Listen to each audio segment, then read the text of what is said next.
Good morning, my dear girls. I hope you are doing good and started studying C++ chapters. In the last class, we have discussed about pointers. I think you understood the pointer concept, right? Pointers. Pointer is a variable that will hold the memory address of another variable. That is, pointer is a variable. It can carry the address of another variable. So in this example you can see a normal variable and a pointer variable. So A is the normal variable, it is having the value 323, and PTR is the pointer variable. Pointer variable will be declared with the symbol asterisk symbol. So this is a pointer variable, and the address of that normal variable will be stored to pointer variable using an address operator or ampersand operator. So this ampersand operator is known as address operator, and this operator is known as pointer operator, right? So A is having the value 323, and the value A, that is 323, is stored in the memory location with the address 8088. So that 8088 can be accessed using a pointer variable. So when you are accessing this address of this variable A, we will get the answer like PTR equal to 8088. That is the address of the variable A, and A is having the normal value 323. So this is the concept of pointer, right? And in today's class we are going to discuss about pointer and objects. And with this we have a practical program also.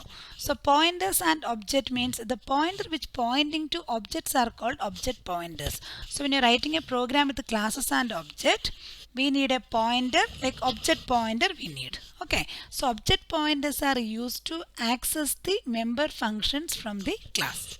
So now let us see the declaration of pointers to object or object pointer. Class name asterisk object pointer. So normally we will declare a pointer with data type asterisk pointer variable, but in the classes we will declare the pointer variable as, like, see, class name asterisk object pointer. Now here class name is the name of an already defined class, and object pointer is the pointer to an object of this class. So here example you see student is the class name and asterisk SP is the object pointer. So this object pointer is used to point to an object in the class. So using student class, usually we will declare a object, like student S will be the object, and this SP is the pointer variable. SP is the object pointer variable, and this is used to like get the address of the object. Okay, that we will see in the program again. An arrow operator is used to access the member of the class. So we can access the members like this. SP is the pointer like object pointer, and using this arrow operator we can access the member functions from the program. Okay, that is what object pointer. Now let us see the practical program. Write a program to create a base class containing the data members register number, name and fees. Also create member functions to read and display the data using the concept of pointers to object. That is using the concept of object pointer. Now in the syntax we have seen we can declare, using the class name we can declare a object pointer, and using that object pointer we can access the address of the object from the class, and using the object pointer we can access the data member functions from the class. So like this program will show the how we are using the object pointers to class. Okay, so the program will start with hashing.iostream.h, conio.h, iomanip.h. These are the main three header files used in the program. You remember, no, iostream.h is used to enter the input and output functions. Conio.h is for clear screen and get ch function. iomanip.h is for iomanip.h is for setw and endl. Right? Yeah. Now class, we are declaring a student class with a class data type, that is class student, open flower bracket, private declaration. We are declaring these three details of the student, like register number, name and fees. See here, a base class, create a base class containing the data members register number, name and fees. So these are the three data members of the class, and public functions we have get data and display. These two member functions we are declaring in the public data declaration. Close the flower bracket with semicolon. So this is how we are declaring a or defining a class, okay, with the name student. Now all this, now see, we have closed the class with a semicolon. That means all the data, all the member functions we are going to define in the outside class. You remember, if you are writing the member functions body also inside the class, means that is inside class definition. If you are writing the if you are defining the member functions outside the class, that means the body of the member functions if you are writing outside the class, then we have to use the scope resolution operator. That all you have understood now, right? Then now we will define the first member function outside the class using the scope resolution operator, that is void, and student is a class name, scope resolution operator, get data member function, open flower bracket. The first detail of the student is enter the register number, give endl, C in register number, C out enter the student name, endl, C in name, enter the student fees, C in fees. These three details we are inputting using the get data function. Then the next member function is void student scope resolution operator display. Using display function we are displaying each details, like student register number equal to, like the same line only we are outputting the register number. Again student name equal to name, and student fees is equal to fees. All these three details will be displaying on the same line. Then we'll go to the void main. So here only this part only you should understand clearly. Here only we are using the object pointer and we are using this member access operator like arrow operator to access the member functions. Okay. So now void main, open flower bracket, student is a class name, S is the object name. We have done all the programs with the classes and object. We have declared the object using the class name, that is student is a class name, S is the object name, comma asterisk ptr. So this is known as object pointer. That means for this object, to accessing the address of this object, we are declaring a pointer operator. Okay, then clear screen. Then see ptr equal to, that means using this pointer variable we are accessing the address of the object. So ampersand yes. That is when you are accessing the address of the object, we will be able to access the all the class members details we can access using this pointer variable. Okay, that is what ptr equal to ampersand yes. Then using this pointer operator to access the member functions we are using this arrow operator. So ptr arrow operator get data, ptr arrow operator display, and get ch close the flower bracket. So that is using this arrow operator only in this pointer program we can access the member functions from the program. Okay, but using a pointer we can access the address of the objects. Clear? So this is how the pointer program with object pointer will work. So the output you see, enter the register number, student name and student fees, and all the details will be displayed here. This is easy program. Only thing is main program part. This program part you should study correctly. Class name, object name, and you have to declare an object pointer. Using that object pointer we can access the address of the object, and using the pointer with the arrow operator we can access the member functions from the program. Okay, this you should study properly. Now let us see the next topic, that is array of pointers. It's important for 3 marks. Array of pointers means, like array means what? It's a collection of elements with the same name and same type. That means collection of numbers or collection of characters is known as an array, right? Now array of pointers means collection of addresses of variables. Pointer means address of the variables. So array of pointers means array of collection of addresses, right? So now array of pointers means that it's a collection of addresses. So it can be an array of addresses of integer variables, or it can be an array of addresses of float variables, etc. So here you can see an example, like syntax is for declaring the array pointer, data type, asterisk, variable name, size. So here you have to give the size of the array. Why means array means there are many number of elements. That is why you have to mention the size of the array, right? And asterisk is the pointer operator used to declare the pointer variable. So this is an array declaration, array pointer declaration. Now see the example, int asterisk I ptr of 5. I is representing, it's an integer pointer, And how many elements it is representing? It is the collection of how many elements addresses? It is, this pointer is a collection of 5 elements. 5 what types of elements collection? It is integer. 5 integer numbers addresses will be collected in this IPTR array. Okay. So IPTR of 5 means it is collecting the addresses of 5 integer numbers. Clear? Now we are declaring the numbers like integer. We know that only 5 numbers addresses we are going to store in this integer array. So int a equal to 10, b equal to 20, 3 equal to 30, c equal to 30, d equal to 40, e equal to 50. These are the different 5 integer numbers. So now each integer number's address will be stored to this array. So how will access the first element from the array? You know that first index value of the first element in an array is using 0 only we can access, right? So IPTR of 0. IPTR of 0 means it is the first element's address we can access using this number, that is IPTR of 0 equal to ampersand a. That means address of first element will be stored to this location. IPTR of 1 is equal to ampersand b. So second element address will be stored to second location. IPTR of 2, third element position address will be stored. IPTR of 3, fourth element address will be stored. IPTR of 4, that is the fifth element address will be stored to this index value. That means 0 to 4 total 5 numbers or 5 members are there in this array. Correct?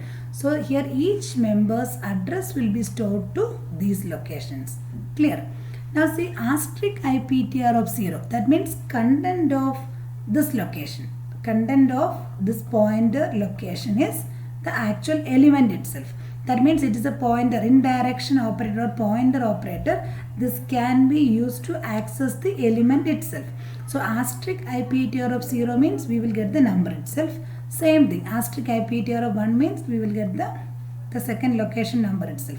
So like that, using this asterisk with the pointer operator, we can get the actual value itself. Okay. So these are the collection of addresses of integer numbers will be stored to this star IPTR of 5. That means this array. This array can store the addresses of all these 5 elements. Clear? The next topic is memory allocation of pointers. So the compiler allocates the required memory space for all the variables which are declared in a program. So when you are writing a program, we are declaring the variables in the program for the calculation, right? So for example, see integer variable reserves 2 bytes, float variable reserves 4 bytes, etc. That is, in a program, if you are using integer variable, that variable will take 2 bytes of, or that integer value will take 2 bytes of memory space in the memory, and float variable will take 4 bytes of memory space in the memory to store that particular value. Okay, that allocation will be done by the compiler. Now let us see, like there are 2 types of memory allocation is there. That is static allocation of memory and dynamic allocation of memory. So in the static allocation of memory means permanently memory will be allocated for a variable, that is done by compiler itself. But dynamic allocation of memory means whenever we need an extra variable to be used in our program, that time we can use that new variable like by creating new space by using the dynamic allocation of memory. So that is the 2 types of memory allocation. Now let us see first one, static allocation of memory. Here the amount of memory to be allocated is known in advance. That is, when you write the program only we know how many like variables are used and what will be the storage space used for all those variables. This memory is allocated during compilation itself. Here all the variables are declared normally and the memory allocated statically. So integer A, that is here memory is allocated permanently for each variables when you are writing the program itself. Then the next one is dynamic allocation of memory. In dynamic memory allocation, the amount of space to be allocated is not known in advance. This memory is allocated during the runtime and when it is required. So here dynamic allocation of memory means whenever we need to add a new variable, like when you are doing the data structure program, we have not done all that programs. The next concept we have a data structure. There we have one concept like linked list. Linked list means each time if you want to add new elements to our array, we can add new elements to the array. So when you are adding new elements to the program, that elements should give the memory space. So that can be done with the concept of dynamic allocation of memory. Okay, so that is why dynamic memory allocation, the amount of memory to be allocated is not known in advance. So this memory is allocated during the runtime or when it is required. And C++ supports dynamic allocation and deallocation of objects using new and delete operators. Dynamic allocation means anytime we can allocate memory, and deallocation means that whatever we are allocated the memory can be deleted. That space, memory space can be deleted, or that variable can be deleted from the memory using new and delete operators.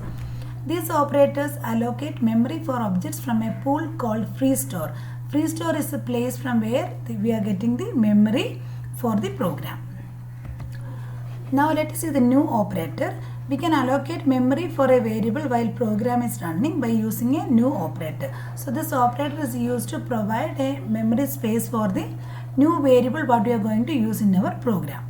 To allocate memory of type integer. Now suppose if you want to add an integer variable, then using this pointer we can create memory space for this particular integer variable. Okay.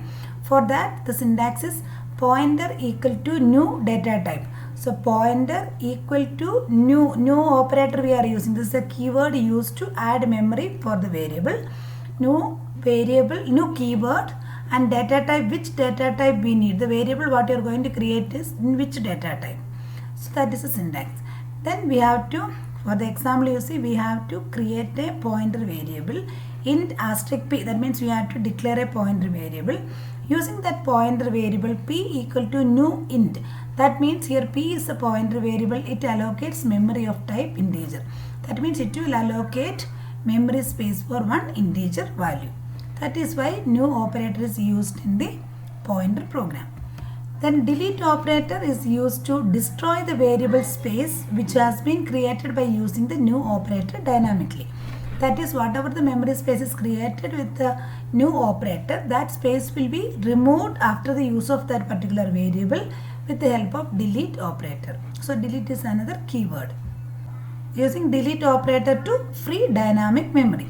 So the delete operator is used to free the dynamic memory. Dynamic memory means in between program whatever the memory space we have created for a particular variable, that can be deleted. That memory space can be removed with the help of delete operator. Syntax is delete pointer and example delete p. So this p was the pointer we created using the new operator. Now delete p means that pointer variable, whatever the pointer we created for adding a new data type, that will be deleted. So this is important question. Explain or what is new and delete operators in pointers. Now let us see the difference between static allocation of memory and dynamic allocation of memory. In static allocation of memory, memory is allocated before the execution of the program. That is, normally in the programs we have seen that in the declaration part we are declaring all the variables. So when you are declaring the variable itself, compiler will allocate memory space for those variables. Then the dynamic allocation of memory, memory is allocated during the execution of the program. That is, whenever we are adding a new variable to the program, that time only memory will be allocated for that particular variable using the pointer. Then in static allocation of memory, memory space allocated is fixed. We cannot change the memory space what we have given for the variables in the declaration part. In dynamic allocation, memory allocated and destroyed during the execution time. So whenever we need the variable we are allocating, and after the use of that variable we are destroying the memory space. That is done in the execution time. In static allocation, permanently memory allocated for the variables, and dynamic allocation allocated only when program unit is active. That is, whenever the program is executing, only that time we are allocating the memory, and after the use of that we are deallocating that memory space. Then in static allocation, implemented using stacks. So the static allocation of the variables will be implemented using the concept stacks that we will study in the next chapter. Okay, then implemented using data segments. That is, here the memory allocation is implemented using the data variables. So these are the difference between static allocation and dynamic allocation. Now let us see what is free store or heap memory. A program is provided with a pool of unallocated heap memory that is used by the program for dynamic allocation during the execution. It is referred as free store.